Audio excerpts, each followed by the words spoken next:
சார்ஜிபிட்டி ID வேலை இருந்தா எங்க பையனுக்கு கொஞ்சம் சொல்ல. டெய்லி ஓப்பனிங்ஸ் சுடு சுடுன்னு சொல்ல நான் சொல்றேன். நேரா சார்ஜிபிட்டியோட செட்டிங்ஸ்க்கு போங்க, இந்த நோட்டிபிகேஷன் போங்க, டாஸ்க் எதுவுமே இருக்காது. இப்போ சார்ஜிபிட்டி கிட்ட போய் இந்த ப்ராம்ப்ட கொடுங்க.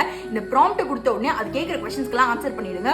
நீங்க சார்ஜிபிட்டிக்கு டாஸ்க் கொடுத்தாச்சு. இந்த டாஸ்க் என்ன அப்படின்னா டெய்லி 12 o'clock உங்களுக்கு ஜாப் ஓப்பனிங்ஸ் எல்லாத்தையுமே சென்ட் பண்ண சொல்லி, இன்டர்ன்ஷிப் வேணும் அப்படின்னா இந்த ப்ராம்ப்ட யூஸ் பண்ணிக்கோங்க. ஹாட் லிஸ்ட் ஆகணும்ல, அதுக்கு நீங்க அப்ளை பண்ண போற ஜாபோட ஜாப் டிஸ்கிரிப்ஷனை காப்பி பண்ணிட்டு உங்க ரெஸ்யூமே கொடுத்து இந்த ப்ராம்ப்ட யூஸ் பண்ணுங்க. இது சொல்ற சேஞ்சஸ் ரெஸ்யூமேல பண்ணி அப்ளை பண்ணுங்க. ஜாப் கொடுத்துட்டு இன்டர்வியூ கிராக் பண்ணணும்ல, அதுக்கு நீங்க எந்த ரோலுக்கு அப்ளை பண்ண போறீங்க அப்படிங்கறத சொல்லி இந்த ப்ராம்ப்ட கொடுத்து உங்களோட ரெஸ்யூமேவையும் கொடுத்து சார்ஜிபிட்டிக்கு வைக்கிற क्वेश्चंसக்கு எல்லாத்துக்குமே ஆன்சரை ரெடி பண்ணி வச்சுக்கோங்க. ப்ரீயா மார்க் இன்டர்வியூ முக்கியம்ல, அதுக்கு நீங்க எந்த ரோலுக்கு அப்ளை பண்ணிருக்கீங்க, எந்த கம்பெனில இன்டர்வியூ அட்டெண்ட் பண்ண போறீங்களா, அந்த கம்பெனியோட இன்டர்வியூ எக்ஸ்பீரியன்ஸை Geeks for Geeksல போய் எடுத்துட்டு வந்து சார்ஜிபிட்டி கிட்ட கொடுத்து இந்த ப்ராம்ப்ட கொடுத்தீங்க அப்படின்னா இன்டர்வியூவராவே சார்ஜிபிட்டி மாறிடும். அது கேக்குற क्वेश्चंसக்கு எல்லாம் ஆன்சர் பண்றதுக்கு ரெடி ஆயிக்கோங்க. இது எல்லாமே ஒரே இடத்துல அக்டோபர் 20 வரப்போகுது. சார்ஜிபிட்டின்னு காமெண்ட்